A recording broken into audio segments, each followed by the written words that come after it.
Good evening, everyone, and welcome to Gamepoints episode 175, your weekly get-together where we talk about weekly gaming news.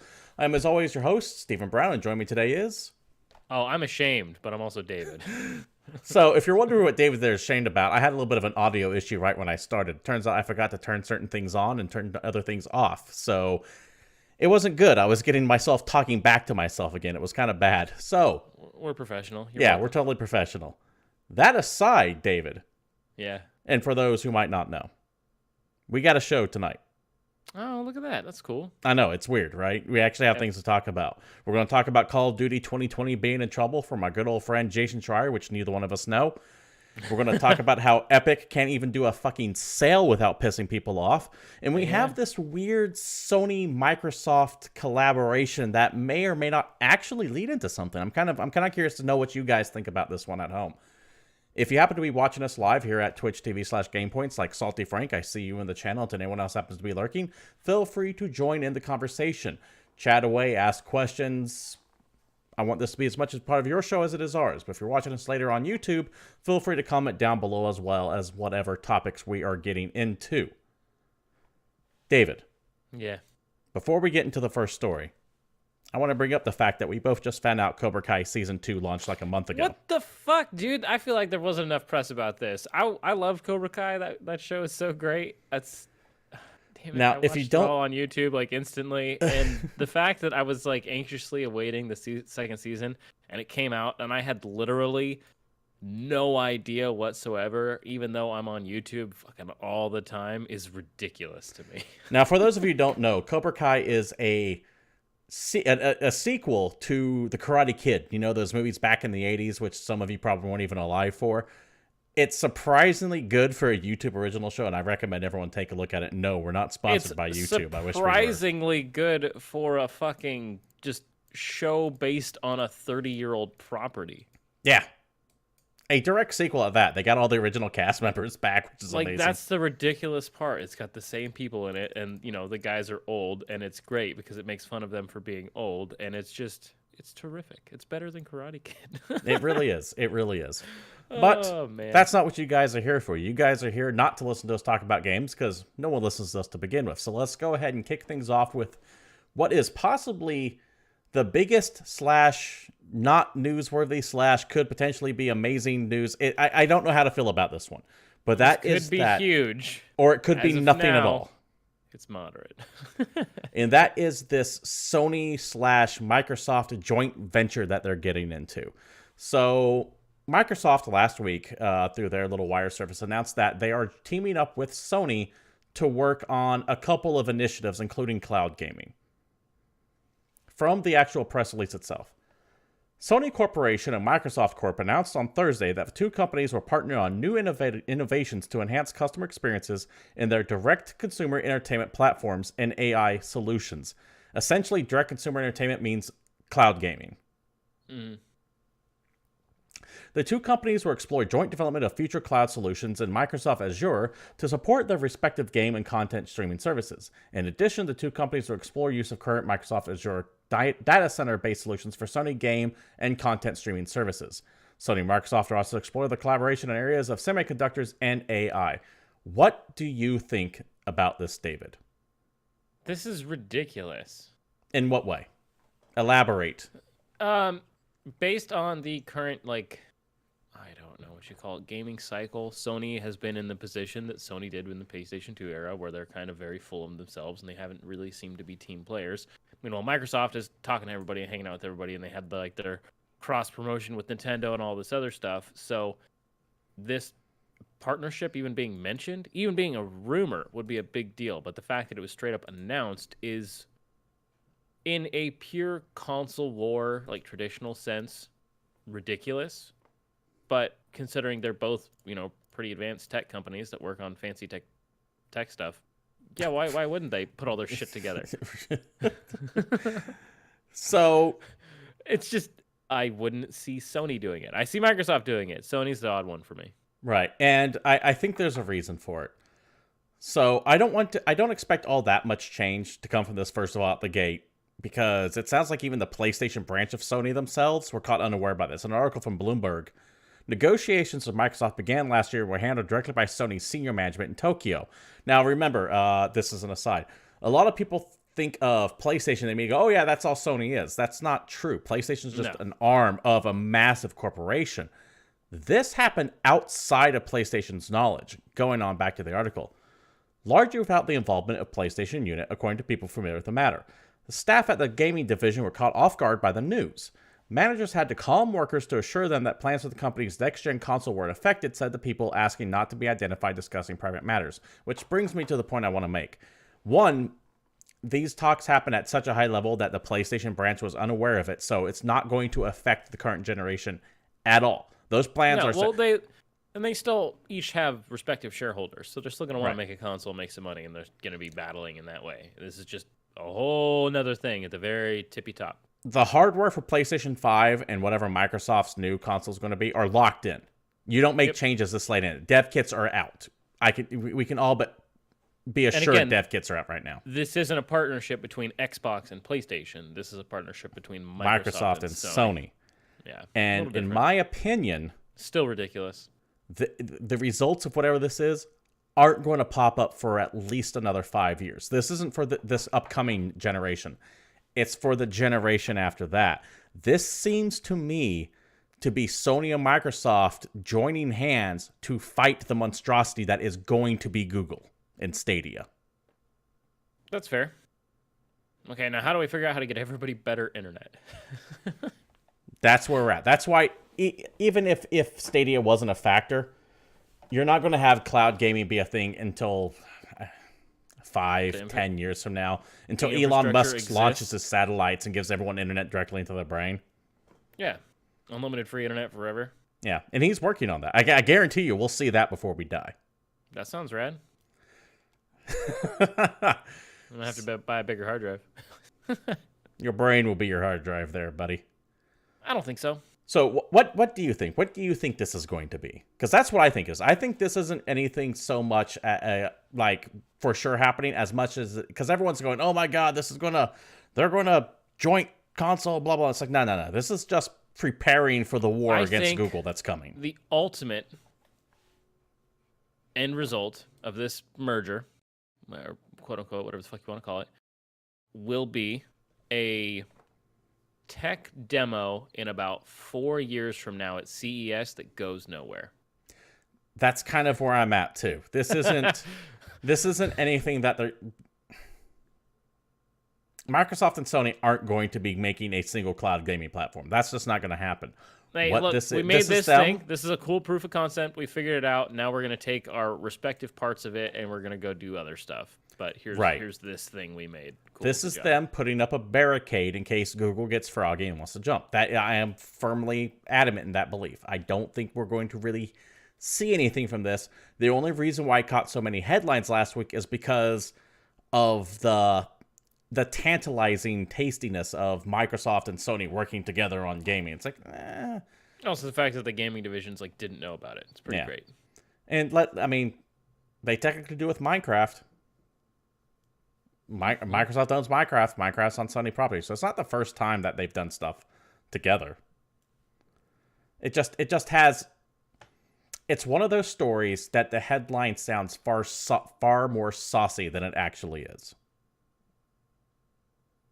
Yeah, because they're working on this one little thing. They're not, gonna make a console together or some nonsense. But hey, what the hell do we know? We could be wrong. I want to know what you guys think down in the comments below or in the chat here at Twitch TV. They make the Omega Playbox, which plays all console video games released in the last 20 years. The Okami Game Station. No, what they no. It's going to be better than that. They make a new console, but it only plays Nintendo Switch games. Nice. They deliberately just do it to screw Nintendo. But it upscales all of them to 4K 60 FPS. But doesn't actually remaster them. It just upscales it, and that's all. It just upscales. Yeah, perfect. The Okama Game Sphere. So, I wanted to get that out of the way. I know that there are some people that seems excited for it. My stance is this is going to be one of those things that we never hear about from again. It's going to be like when PlayStation bought Gaikai and everyone was like, oh my god, here it comes. And they did PlayStation Now, which I think has, 700,000 subscribers, I think. for PlayStation Now. I'm not positive on that. The long and the short of it is we are nowhere near cloud gaming. That little experiment Google did with Assassin's Creed a couple months ago, which you were part of, David, was cool. But the infrastructure, it doesn't matter how much tech is there, the infrastructure isn't there. And until that gets fixed, cloud gaming is a pipe dream. But anyways, fair. Once again, let us know what you think down below. Let's go ahead and move on to the next story. This one is via Jason Schreier over at Kotaku, and it sounds like... We talk about this guy a lot. Yeah, we do. He wrote a book. It's good. Yeah, he's got another one coming too, I think. Or came out. I'm sure he does. No, it's not either coming or came out, one or the other. Either way, it sounds like Call of Duty 2020 is in some trouble. Now, that's not the Call of Duty coming out this year, which is... I'm just going to say it's Modern Warfare 4. Like, everyone knows it's Modern Warfare 4. They just won't confirm it. It's like an open secret. But next year's Call of Duty is having a big, rough issue. This is from Jason Schreier's article. This is the funniest thing because the current Modern Warfare or the current Call of Duty isn't even out. We're talking about problems with the next one. Right. But as you've probably been aware, if you play video games and have been alive for more than 2 consecutive years, a Call of Duty game releases every single year. And traditionally, they bounce between a few different studios. Which was always funny between Infinity Ward, Treyarch, and Sledgehammer. Yes. And for the longest time, Infinity Ward was the good one. Yeah, and then, the great Exodus left and they formed Respawn. From the article. Next year's Call of Duty has gone through a major upheaval as publisher Activision informed developers this week that studios Raven and Sledgehammer, which had now led the project, will no longer be in charge. Instead, according to 3 people familiar with going-ons at the companies, Treyarch will lead development on Black Ops for 2020. Now, for the casual player of Call of Duty, the games that Treyarch makes are the Black Ops games. The games that Sledgehammer makes are Advanced Warfare and Call of Duty World War II, which I liked both of those games to a degree. I liked World War II a lot better. Apparently there's some trouble, though, and in 2020 was supposed to be Sledgehammer's game. Now it's Treyarch's game. For 2020, Activision had originally switched things up, assigning the Wisconsin-based support studio Raven to take a leadership role alongside Sledgehammer to make Call of Duty games set during the Cold War, likely including Vietnam. According to those briefed on the overhaul, Treyarch would take creative leadership on this new Black Ops, while Raven and Sledgehammer would serve as support studios for the game, transforming the work they've done on their own single-player story mode into a campaign for Black Ops 5, which will also be set during the Cold War. David, how fucked up is that to go, yeah, that game that you've been working on, you're no longer in charge in it, and you're going to support this other studio to make what you were working on like a side part of their game now? Yep. I really want to know how this decision came down, because now you have this team that are used to working on a game for 3 years and releasing it, that all of a sudden have to jump into making it in 2. Wow. Right, because remember, Black Ops... supported by the team that was making it in the first place. Black Ops 4 is only... That was last year's Call of Duty. And now they're releasing next year's Call of Duty.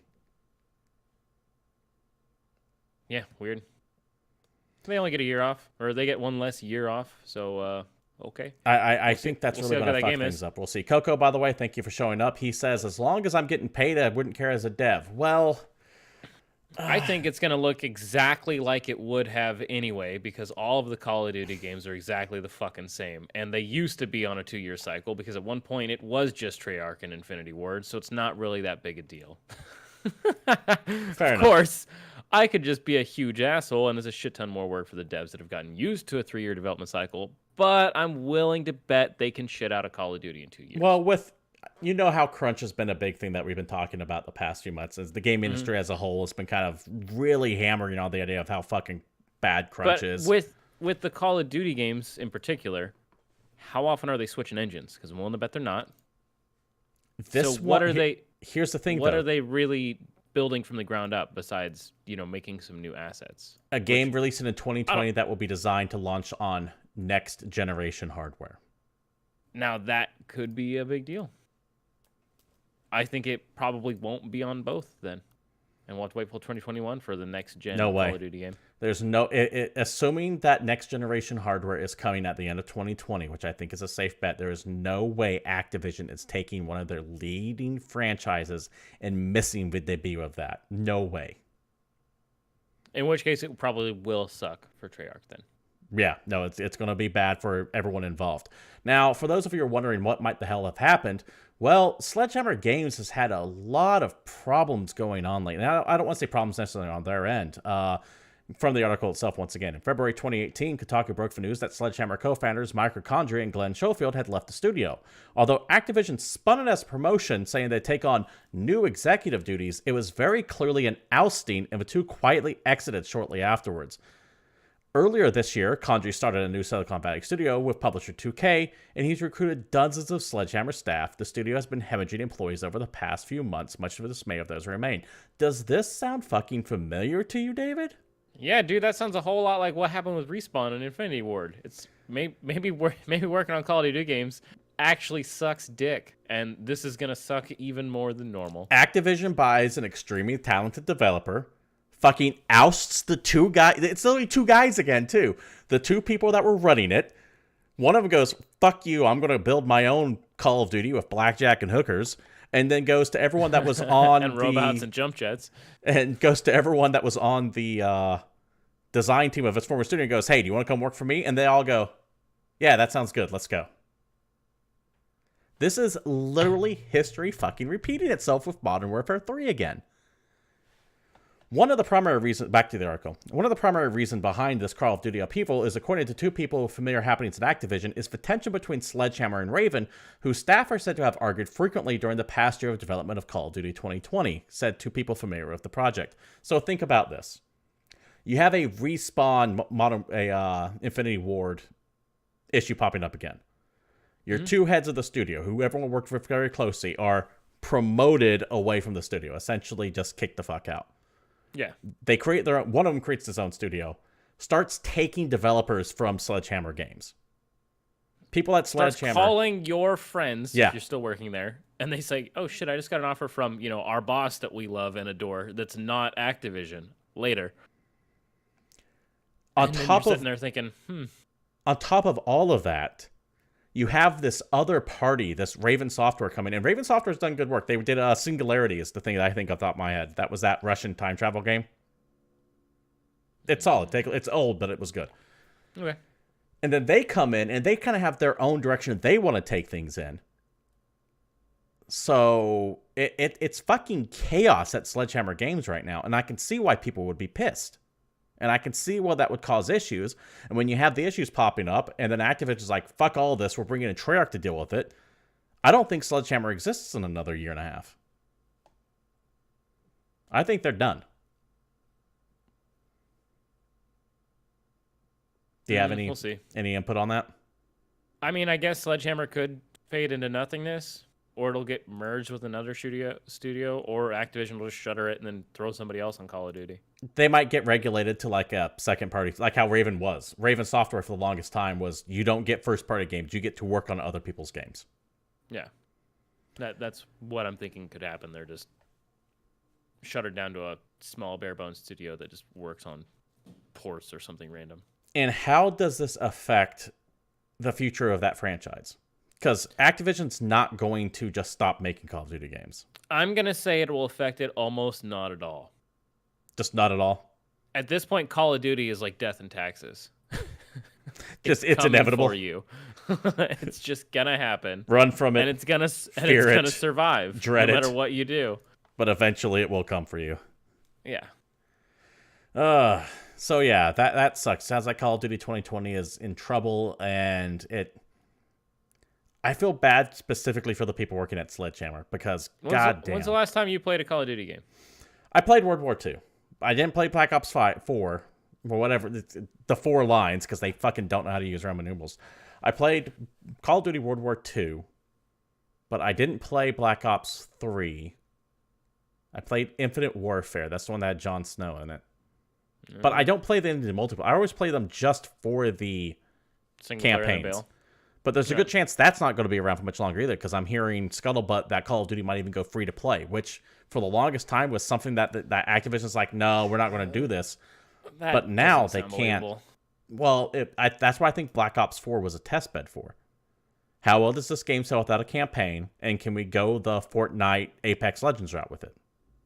Yeah, but then they would just make one Call of Duty game, and that would be the Call of Duty game. Yes. How much on development would you save if you can just keep getting people playing the same Call of Duty over and over and over again? This season, which will last a year, will take us into the year 2158. Now, the next season will go back to like 1918. 1912. Okay, yeah, I see what you're saying. And they just rotate the maps out. I guess I can see it happening. Being the case. I don't think it will, because it sounds ridiculous, but what the fuck do I know? I'm not Activision. Yeah, I'm not going to play it regardless of what they do, because I haven't touched a Call of Duty since Modern Warfare 2 came out, so what are you going to do? Salty Frank has a theory on the Roman numeral things. They say, I think they went with tally marks, so eventually they couldn't do any cover art for the labors of each Call of Duty game. Just have the cover literally full in tallies. It'll be the Zaz of video game covers. Perfect. Because lines. You all know obscure Batman villains, right? Yeah, obviously. We've all played Arkham. Yeah. He's the guy that kills people and makes lines on himself with a knife, so he knows how many people he killed. He's got a bunch of lines all over him. That's what the cover of Call of Duty is going to look like. There you go. Now you guys know. David? Yeah. Why don't you lead this story up coming up here? Because I find this one fucking hilarious. Because no matter what these guys do, they always seem to fuck it up. Let's talk about this article from Game Informer. But this article isn't really from Game Informer. This is from all of you. Because goddamn... does everyone hate Epic no matter what they do? I'm going to go on the record. I'm going to go on the record and say I actually don't hate the Epic Game Store. The fact that there's no like search function and no shopping cart are abysmally bad. I'm not saying they're good, but people on the internet actively fucking hate it. I look at it and go, this is something that needs a lot of fucking work. Yeah, it needs a lot of work. I still like it better than Uplay. Yeah, same here. That's easy. Anyway, the Epic Game Store went in a big giant sale. All kinds of video games are on sale on the Epic Store, which is very exciting. It's kind of like a Steam sale, except for one of the bonuses that Epic did that Steam don't, because at this point that's where we are, is they had all their games discounted. And if the game is still $14.99 or more after the sale price, Epic came in and took an additional $10 off without sacrificing the cut to the dev. Like, they literally took a $10 Yeah, they swallowed the hit. Mike Bithell said, the guy who's making the new John Wick game coming out, said it best. He's like, this isn't Epic making the drinks cheaper. This is Epic picking up your bar tab, so the bar doesn't get, like, smacked up with it. Yeah. But this didn't stop the sale from having some issues. So as part of the sale, Supergiant Games, were the team that made Bastion, Transistor, pretty much everything they've touched is amazing, have a game called Hades, which is only available on Epic. And it was down to a historically low $7. So it was marked down to $17 in the sale. Very cheap. Then Epic's $10 discount brought it to $7, and the game's still in early access. But in Europe, the game sale price was £14.86. Cents? Euros. 14.86 euros. Whatever. Which means it didn't get the $10 discount. Yeah, by like just a small amount. Supergiant had manually changed the price on their own because they didn't know the sale was coming up, and then there's this other thing. All of this essentially is Epic didn't bother to talk to anyone about it. They just had a sale. And well, I think they said, hey guys, we're going to have a sale. They didn't say, by the way, we're going to take $10 off of every single game. Right. Because you had a lot of companies, Paradox, Clay, 2K, have completely pulled their games out of the store until the sale is over, mainly because people are worried that it's reducing the perceived value of the games. Like, you look at a game, you're like, oh, this game's only $4. How fucking good could it be? When actually it's, like a $30 game that's just been discounted and then discounted again to be almost nothing. And there have been a couple of games that have gotten down to that like $5, $6, $7 mark, which is really damn cheap. Some people are worried about it. And then there's been other issues where instead of just pulling the game, companies have actually raised the price, which is also ridiculous. You have a $20 game that was on sale for $3, and then Epic put an extra $10 off, which marked it down to $7. So the company went back in after the fact and raised the price to $29. So now it's a more respectable like $14 after the sale. It's really weird and is completely just based on a lack of communication on Epic's part. But, and again, they're kind of on our side in this. That's the weird part. People are so mad at Epic, and I get why the developers are, but I don't see why any consumers of video games could possibly be mad at the fact that Epic is just taking hits on the nose and selling you games for ridiculously fucking cheap. When part of the complaints about the Epic Store is that you can't buy the games other places and there's no sales and there's no discounts and blah, blah, blah. Here's your fucking sale. They even took an extra $10 off and you're still mad about it. So here's where all the problems come in. I can't talk about the Epic Store without telling everybody to fuck off. Like, it just drives me crazy. Here's where all the problems come in. It does stem from just a lack of communication with their partners. And as with fucking everything with the Epic Store, just a lack of foresight. The reason why the regional pricing is a problem is because you get the $10 off if you have a $15 game, essentially. Mm-hmm. But they didn't bother taking regional pricing, so shit's coming out to be that $14.86 number, which means you don't get your $10 off despite it being only 15 cents away. Mm-hmm. That looks fucking cheap. And people don't look at Epic Game Store for that. They look at, in this case, Supergiant for that. And going, what the fuck?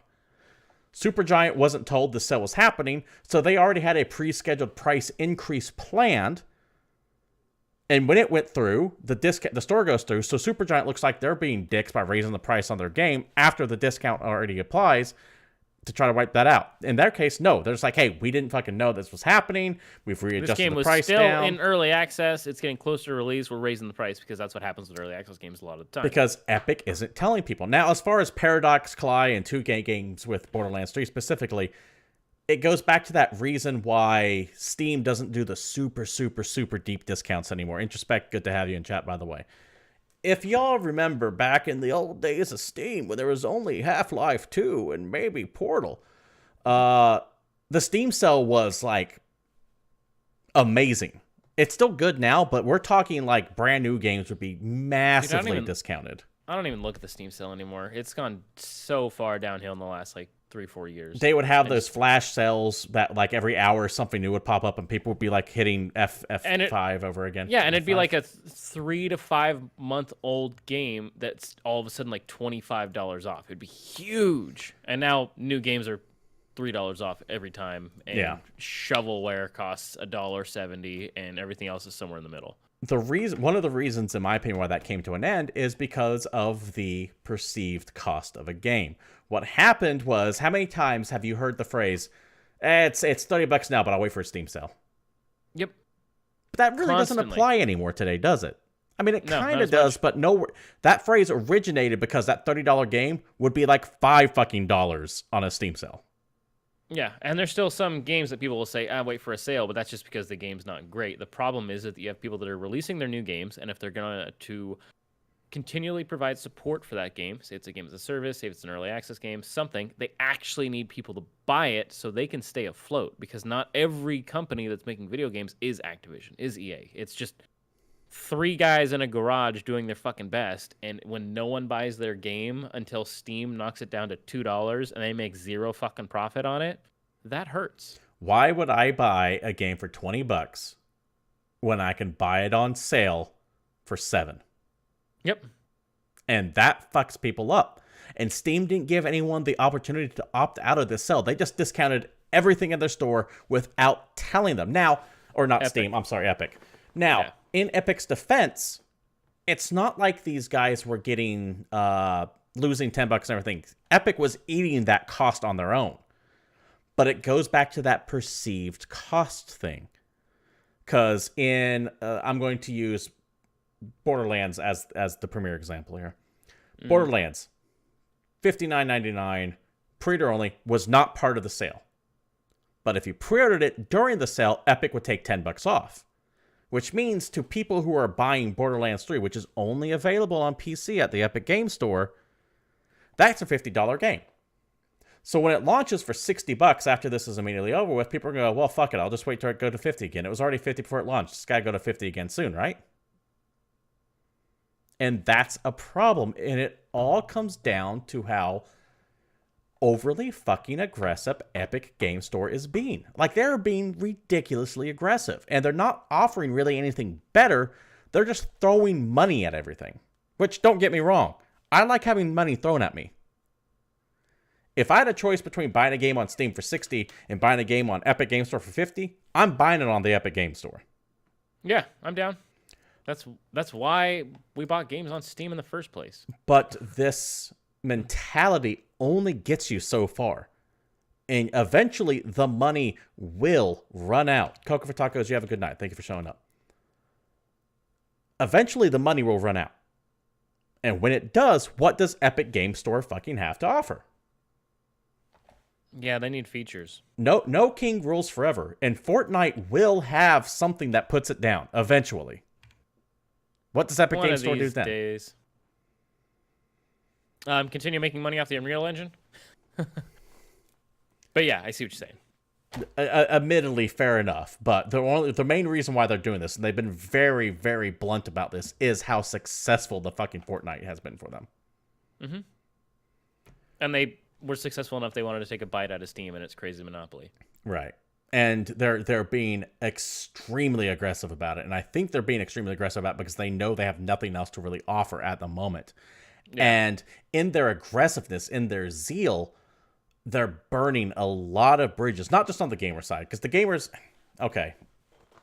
Gamers are mad at everything. That's just what happens. Yeah, the internet's mad at anything. I don't want to use the term gamer collectively because I'm trying to keep from trying to that. But the people who are going to be pissed are going to be pissed off about everything regardless, and they're fickle. They'll eventually go where the game goes.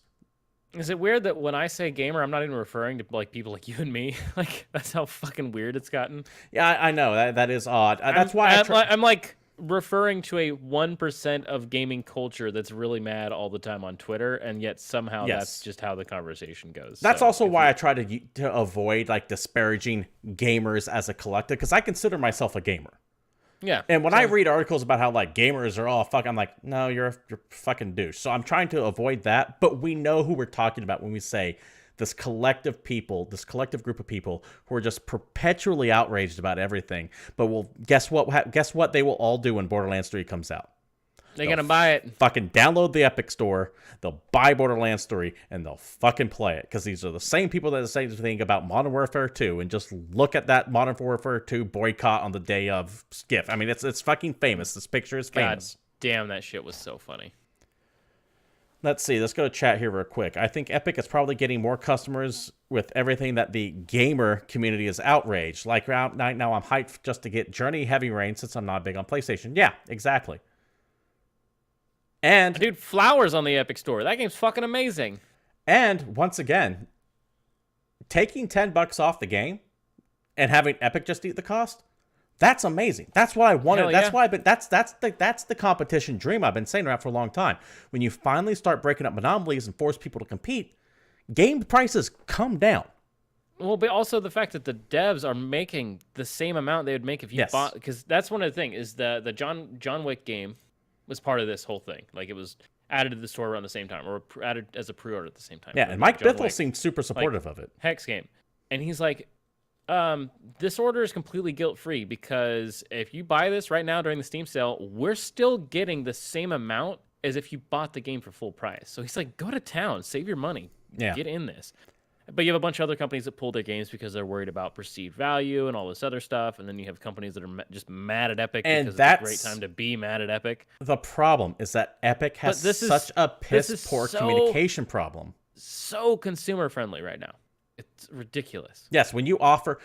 Actually, now, people will come at you and go, well, it's not consumer-friendly, make things exclusive. Well, that's in my opinion, that's just fucking business. You might as well bitch that Halo's not on PlayStation. Congratulations, you can only buy Mustangs from Ford. Move on. Yeah, exactly. Such Frank says, perceived value feels just like the piracy fallacy.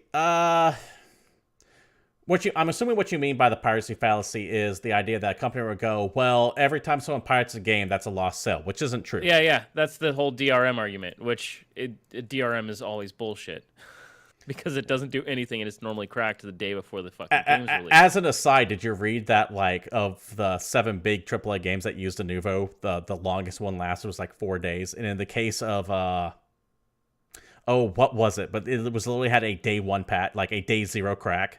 Yeah, came out just recently. I can't remember what. I told you about it. Oh, there you go. But yeah, that was great. The fun part there is they actually pulled Denuvo out of that game. Yeah, and they had to patch it out. God, what game was that? I don't know. I can probably tell you. Nah, it's not important. So the exclusivity argument, yes, technically anti-consumer, but it's such a it's Rage 2. Rage 2. It's such a minute argument. Thank you, chat. By the way, it's such a minute argument that I just don't fucking care because I can't get a Big Mac at Burger King. Mustangs are only built by Ford, like you were saying. This is just a company going, "Hey, I fucking built it." It's business. Yeah. Guess what? If I release this thing here, I make more money. Yeah. I'm a business. I'm in business to make money. Yeah. We have employees. The employees have families or houses or whatever. They need to live. They'll live slightly better when they make more money. So we're going to go there, and you guys can fuck yourself. And if you don't like that, don't buy that game. But I'm telling you right now, you are fighting a lost cause. Yep. Also, Salty Frank, thanks for shouting this out again. But the PC exclusivity argument is the weakest ass argument. Guess what? Epic Game Store is on your PC. Steam is also on your PC. You're still going to play it on your fucking PC. The whole, I have to open another launcher. Guess what? You've had to do that this whole fucking time because if you have any games on Origin, any of the Uplay games that were on Steam, guess what? You open it on Steam, it still fucking opens Uplay in the background. No one's ever bitched that StarCraft and World of Warcraft and all that was on Battle.net. Yep. Just get over yourself. All that aside, buy a prepaid credit card. Epic needs to pull its head out of its ass and actually fucking talk to people before they do this shit. Yeah, if they had the big announcement like upcoming Epic sale of epic proportions, not only are we going to have games at a massive discount, but we ourselves are going to put an extra $10 off, and the developers will still make full amounts out of our pocket. I don't even mean that. I mean, you go up to a developer like 2K and go, hey, this is what we have planned. We're selling your game. Are you okay with this? If not, feel free to opt out. As of right now, they have a limited number of developers on the store, and they could definitely do that. But I'm saying you could just have a press release. Oh, well, they did have a press release. They did come out to public and say, hey, this is something that's happening. But they said, hey, this is happening, and it was like actively live. Yeah, that's true. But they also did it without even notifying the developers. That's my problem. Mm-hmm. You need to tell the people who shit you're selling what you're doing with their shit. I'm assuming they have an email to like lead marketers so they can just be like, hey, by the way, we're going to run a sale in 3 weeks and it's going to be this amount. As always, that and the other thing. Everyone who is super radio at the Epic Game Store are blowing things out of proportion, but they have some valid arguments. Also, the people who are defending the Epic Game Store to high heaven are blind to some of the problems that thing has. So, like almost everything, the truth is somewhere in the fucking middle. Imagine that. Yep. Anyways, David. Xbox versus Sony is like Burger King versus McDonald's, whereas Epic versus Steam is like whatever versus Subway because you're in the food court and they're both right next to each other. that really is true. It really is true. It's just... That's great. Let's move on to a collection of stories that I've kind of wrapped up together in what I call the E3 is almost upon us bullshit corner. E3 bullshit power hour, sponsored by Nintendo. So, it's funny because they're never there. As anyone who would be watching this show knows, E3 is a couple weeks away, which means, David, we have to actually... Why would they know that? They watch us for news. We're here to tell you that E3 is just a few weeks away. Come on, man. Stay one step. Which means we do have to have our prediction show here the next week or two. Yeah, all my predictions are going to be bad. By the way, I want more ridiculous predictions from you guys, so make sure to throw them in our Discord or throw them in comments. Feel free to throw them in the comments in Discord. So, I have a collection here of 3 stories relating to upcoming E3. The first here is from GameIndustry.biz, and that's Activision seems to be joining the list of developers and publishers not showing up to E3 this year. So E3 showed its floor plan this year, and normally in, I think it's the West Hall, in a big old section, Activision has a giant booth. Well, this year, there is none. From the article from GamesIndustry.biz. The E3 exhibitor site has floor plans for this year's show at the Los Angeles Convention Center with all the largest booth spaces accounted for, and the Call of Duty company is not among them. An Activision representative confirmed the company's plans, saying, quote, while we won't have traditional space on the show floor, we look forward to participating in E3 at a number of activities, end quote. Now, instead of having a big old presence on the show floor, they're going to have themselves a small little booth up in like the conference area, but that's not really open to the public. David, is E3 finally going bye-bye?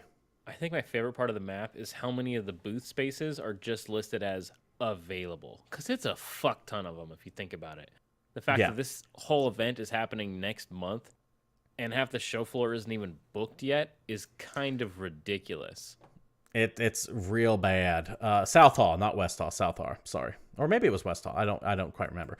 But yeah, there's a lot of blank spots on this fucking map here. Mm-hmm. Now, to be fair, I don't know how this floor plan works. They could be unannounced games that get announced that day, and they're not putting the titles in there on purpose. Well, keep in mind they don't usually put the titles of games on booths. They put company names. You're right. You're absolutely right. Is E3 dead? Is E3 fucked? Because that's Sony not showing up. Nintendo's been doing its own thing for years. EA is doing its own thing just completely off the show floor. Activision isn't going there anymore. Has been a big, giant marketing thing for shareholders. And it wasn't until a few years ago that it was open to just regular folk. And when I was a kid, all I ever wanted to do was go to E3 and see all the new games. But it was never for me, and I could never get in. Now, most recently, they've made it so that we can go in, and they didn't actually bother to fix the show in any way to make it better for spectators. So you have people there trying to work, and then a bunch of dumb assholes like me running around, getting in the way, being ridiculous, making podcasts and taking YouTube videos. The problem is it costs so much damn money to do this. They're not really getting anything for it, especially when there's other events like the Penny Arcade Expo, which happens 4 fucking times a year all over the country. It's probably way cheaper to get into because you can just pick the one that's closest to you or go to all of them, and you don't spend as much money on booth space. You're not worried about appeasing your shareholders. You don't need to make a 30-minute video conference presentation where you go over everything. You just have a bunch of booths, you have a couple of demos, and you sell a bunch of merch. Yeah. Plus, if you want to get your message out, you don't need a giant presentation anymore. At least not through E3. You go the Nintendo Direct route. Yeah. Nintendo showed us the way on that. Sony's doing it. EA seems to be doing it. They have like a state of play thing. I actually don't know the main details about that. I have to look at that. But E3 just essentially holds their mini EA holds their mini E3 just offside the grounds. They're like, fuck it, we'll take the publicity, but we won't pay the fees. Yeah. It's cheaper for us to rent out the theater than to set up a shop inside E3. Or we can just hire some interns, get some video cameras. I don't think E3 is dead, personally. I don't. But I think it will shrink. It's important that it's fading for damn sure. And go back to its like core. I don't think it's going to last much longer as open to the public. I think it'll go back to what it used to be. Hard to say on that, because the reason why it went open to the public, in my opinion, is because they were hemorrhaging money to begin with. And they need money by people spending money on food and merch and all this other shit. Yeah. Possible, but I'm saying they could downsize it. Like, they don't even need to put it in this hall. You can come to some tiny-ass thing where you have a bunch of people going to a fucking boardroom. And you have basically investor meetings. Not even like sizzle reel trailer conference nonsense, but old school, here's our roadmap for the next year to our shareholders type of shit. They need something for the suits. I'll grant you that. But the spectacle of E3 is something that it's... I don't want to say it's a relic of a time past, but it's a relic of time past. Well, you did a great job on that one. Yeah, I know. But anyways, enough of that. I do want to address a question in chat real quick. Yes, David Cage is having all of his greats come to PC. Detroit Become Human, Heavy Rain, and Beyond Two Souls are all coming to Epic Games Store. No word on Omnicron, though, so your David Bowie dreams will have to wait. Moving on to the second of this triptych of E3 bullshit articles that I have. This is via Gamatsu. Ubisoft, who is attending E3 and from what I understand has their own show again this year, will have 3 unannounced AAA games out by March 2020. From the article itself. Oh. Ubisoft has 3 unannounced AAA titles due out in the fourth quarter of the fiscal year of 2020, which is between January and March 31st, 2020. The company has announced in its latest report. In total, the game will have... In total, the company has 4 AAA titles planned for the fiscal year, the first of which being the recently announced Ghost Recon Breakpoint set for release October 4th. Sorry, that was like they said the same thing over and over and over in the article, and my eyes were getting drifty. So we know of the 4 games coming out. 3 of them are unreleased to be announced at E3. Ghost Recon is its own thing. What do you think these next 3 games are? Because I have guesses as to what they are. It's gonna be okay. We already know the Tom Clancy game, so it's going to be the Assassin's Creed Viking game. It's probably gonna be another Far Cry, and it's probably gonna be, I don't know what the fuck else do they release every goddamn year. I mean, you could have another Rainbow Six game for sure. I don't think they're going to do another Rainbow Six game. I think it's going to be that Assassin's Creed Viking game, which had a name getting kicked around. I don't remember what it is. That one for sure. Watch Dogs 3, because it's one of those open secrets again that they're making Watch Dogs 3, and it's going to be set in London. I didn't think Watch Dogs 2 did good enough. It's not official, so it's still technically unannounced, but it's one of those like wink, wink, nudge, nudge things. Gotcha. And despite the joke that went around last week from Julian Garrity, who is the creative designer to The Division 2, he essentially said with a bunch of other lead devs at Ubisoft that they're working on the new Splinter Cell game, which is a joke. By the way, he came out and said that was a joke because Ubisoft wouldn't put every single development lead on one game. That said, the time is right for a new Splinter Cell. It has been far too long. Michael Ironside's going to die if we don't get one. They teased him in Ghost Recon Wildlands recently. A couple months ago, they had the Sam Fisher as like a DLC. They actually had not just a DLC character. They had a story where you actually worked with Sam Fisher. They actually worked him into the narrative, and it was voiced by Michael Ironside again. I think the time is right for a new Splinter Cell, and I think those are the 3 games that we're seeing. Because the other stuff that they're working, the other stuff we know about. We know about Beyond Good and Evil 2. We know about Ghost Recon. It could be a new, what the fuck is that game? For Honor game. For Honor's, from what I understand, For Honor is still doing very well with them. They could be For Honor 2. It very well could be. I don't think that they're going to abandon Rainbow Six Or it's Siege. Just going to be Just Dance 2020, because you know that game's coming out anyway. But I don't think that qualifies as a AAA release. Yeah, if they're counting Just Dance 2021 or whatever the fuck it's going to be called as a major AAA game, I'm going to be very fucking upset. Now, how much does that franchise make them, though? A lot. That it makes AAA money. It makes a lot, but it's not what I would consider AAA. And if they tried to do that, I'm going to call shenanigans on them.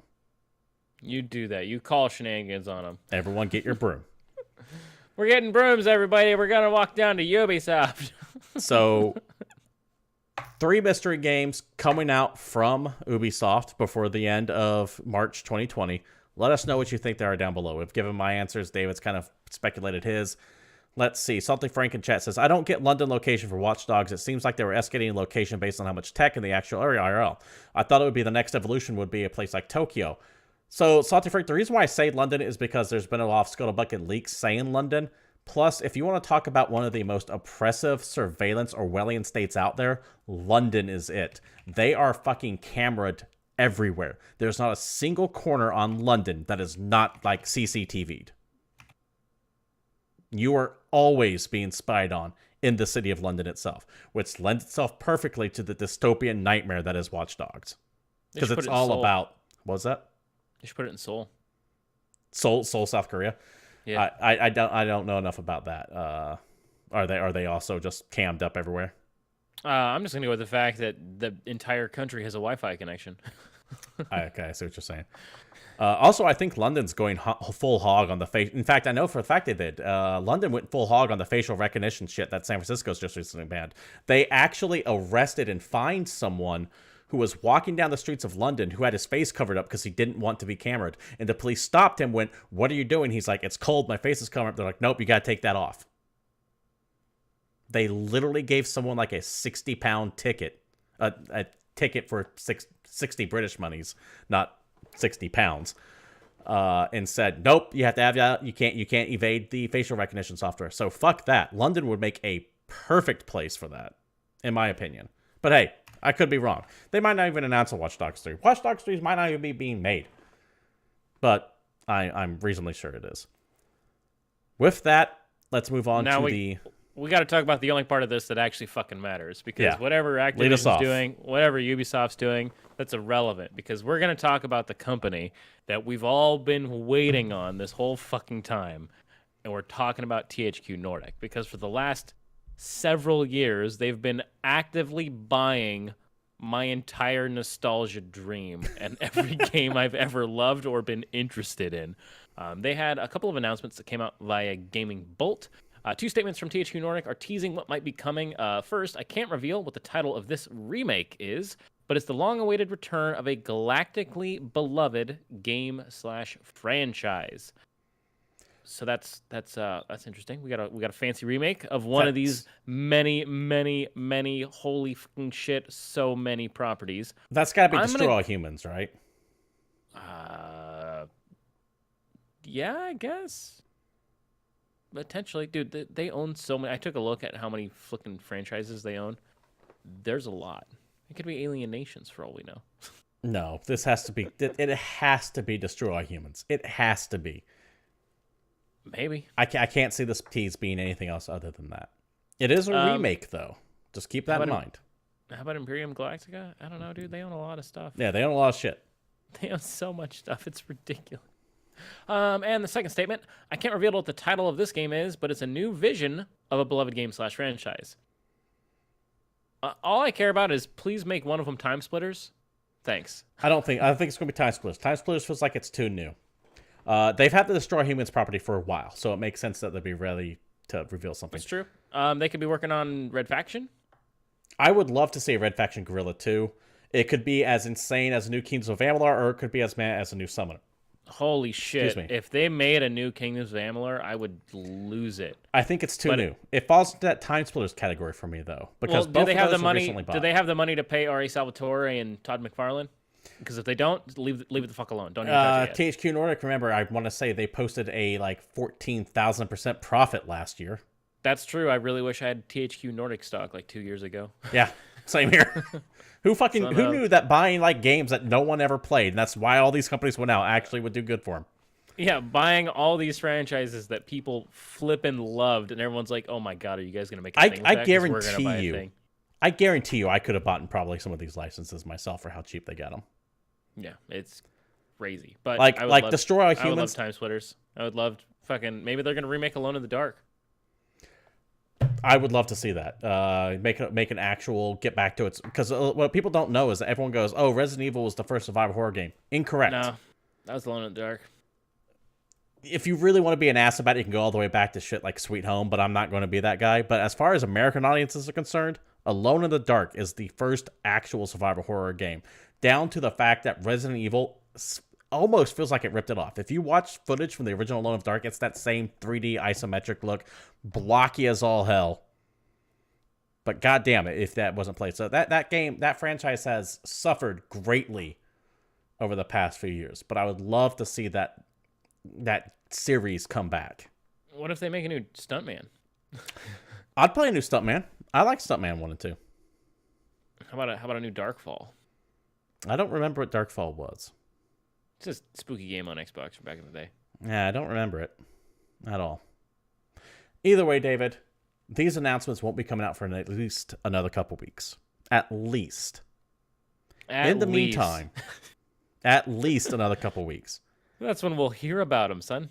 In the meantime, if I'm bored, what the fuck can I play between now and then? There's actually a few video games coming out this week. I'm going to tell you about them. You can do the thing that I've been doing consistently since it came out and just play Dragon Dogma on Switch, because that game's fucking amazing, and I'm going to keep talking about it until I beat it. But if you don't like old games, especially 7-year-old games, you can instead play Atelier Lelua, the Scion of Arland, which is coming out for PS4, Switch, and PC. It's another fucking Altair game. I don't They play these. release one of these every 4 months or so, it seems. It's not even yearly. They're constantly on this list. It's quarterly. It's super Japanime style RPG, visual novel-y, talk to the girls in the party and see what's going down. It's got cutesy music. I don't understand the trailer. It's all in Japanese. Give me one. Let me find out. I know we've done this before. We could play a game where you can take a screenshot from one of these games and the title to any of these games and flip them all over, and I would never match them because they all look exactly the same to me.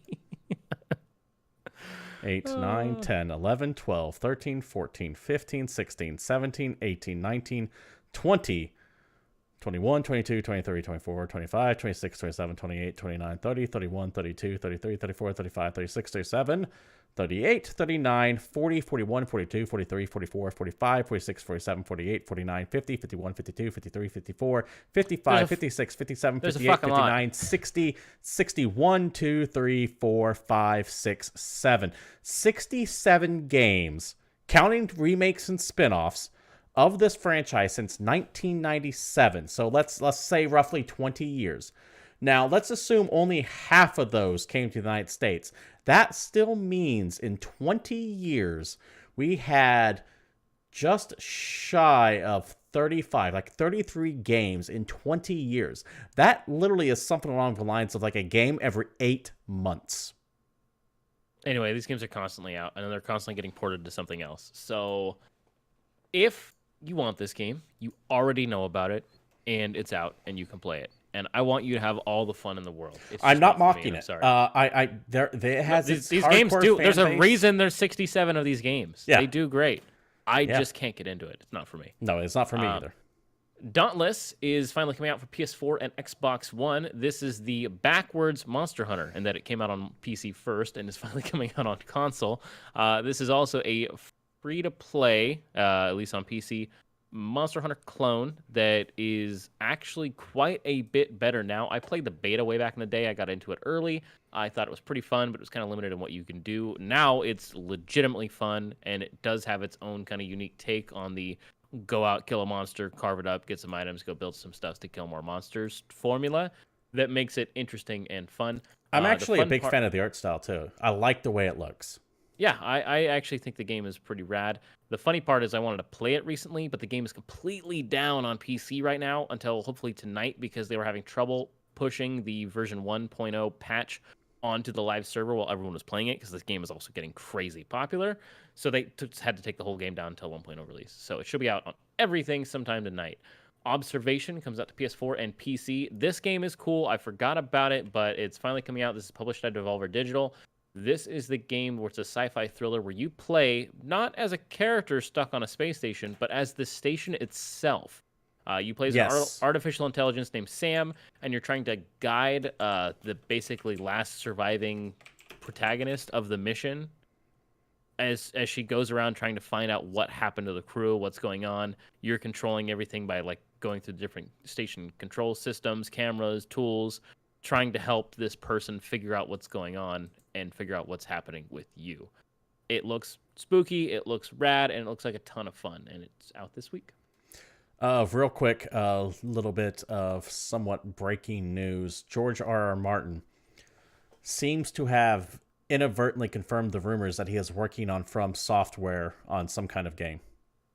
What? So last week, there were rumors going around that... I thought for sure you were going to say he was dead. So last week, there were rumors that George R.R. Martin might have been working with From Software on a video game of some kind. He put out a statement not that long ago talking about the Game of Thrones finale, which has happened. Don't worry, we're not getting to any spoilers. But in that statement, he said, quote, "I'm involved with a number of feature projects, some based on my own stories and books, some on material created by others. There are these short films I'm hoping to make, adaptations of the classic stories by one of the most brilliant, quirky, and original writers our genre has ever produced, and I've recently consulted on a video game out of Japan." Now, there is no official video game that he's been announced to have consulted on, which means there's a good chance that this From Software rumor that suddenly popped up out of nowhere last week is true. Just wanted to break that. It's getting reported on the Twitters as we speak. All right. Well, while you read Twitter, I'm going to go back through new releases, you ass. Slay the Spire comes out for PS4 this week. This game has been on a PC for a while. It's got very positive reviews. People seem to like it. Slay the Spire is good. It is a mix of a card game with a roguelike.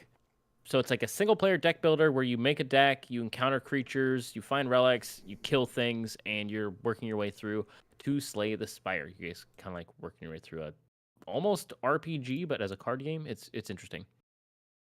Yeah, no, Slay the Spire is real good. I like it. I recommend y'all take a look at it. Assassin's Creed 3 Remastered Edition comes out on Switch this week. This is the one that happened in the Americas, so everyone was all excited. It's like, oh, we got an Assassin's Creed in America, and then everybody hated it. But the most important contribution this game had to the Assassin's Creed series is boats, because this is the one that had boats, and this is the one that directly led to the creation of Black Flag, and it's also probably why there's been boats in every game since. Black Flag, arguably the greatest Assassin's Creed game of all time. I mean, I think the new one's pretty damn good. So I said arguably. I go back and forth between the newer two and that one. Definitely the best of the classic style of Assassin's Creed games. Definitely the best of those. Fair. Now that they're open worlds, it's a little different. Yeah. I'm actually pretty hyped for that Viking one from next year. Yeah, so am I. Team Sonic Racing hits PS4, Xbox One, Switch, and PC this week. It's Mario Kart, but with Sonic characters. It's arcade, fast-paced racing game, so it's a little bit quicker, I guess, than Mario Kart. At least the feeling, the sensation of driving. But it seems a little more floaty. The controls don't seem as precise to me as the Mario Kart, which is why Mario Kart's great, because it actually does have it's a little too drifty base into it. Yeah, it's a kart game. It's probably fun. And the one thing I will say is its soundtrack is real good. Well, it was done by Michael Jackson, Okay, yeah, sure. More games that you can get on your Switch this week. Let's talk about the one that everyone's going to buy, Resident Evil 4, the one that a couple of people will buy, Resident Evil 0, and one that almost no one will buy, Resident Evil 1. Hey, the remake was good. I actually don't know if this is the remake or it's got to be the remake, right? They have to be. There's no way they're releasing I didn't do my originals. research to see if it was like the PlayStation 1 version. There's no way. They wouldn't do that. It doesn't make any sense. Right. These games came out on the fucking Wii U. Like, they're out Yeah. on the Switch. But yeah, Resident Evil 1 is the throwback. That's the very first one. You're the STARS guys, and you're going in to find the mansion, blah, blah, blah. It leads directly into RE2. Resident Evil 0 is the prequel that I never played because it came out on a console I didn't own. Wasn't that great? And Resident Evil 4 is arguably the greatest Resident Evil of all time. If only you didn't have to walk that dumb president person around the whole Ashley. time. I think her name was Ashley. I don't remember. I just remembered hating the fact that games are not fun when they have Escort missions suck. Escort missions suck, thank you. And this is a game built on an escort mission. But the gameplay is so good, and this is what turned Resident Evil into more of an action game. But this is before it went full action game. Right. So it's kind of the best of both worlds. Pathologic 2 Part 1 comes out this week. It's an atmospheric story survival game for PC. This is a narrative-driven game where you play as a doctor who's from a rural town. You go back to try and save people because there's this crazy outbreak that's killing people. You have to kind of decide who lives, who dies, but you have to spend your time wisely because time actually in the game will move without you. You only have 12 in-game days to complete your tasks, and then the game fucking ends. Yeah, the Pathologic. I played the 2-hour demo of this a month back or so, and I will be playing this on stream, by the way. Code was provided for free in full disclosure. This game is weird as fuck. Yeah. You can take a look at my 2-hour playthrough on YouTube, youtube.com/GamepointsPC, but goddamn is this game just really weird.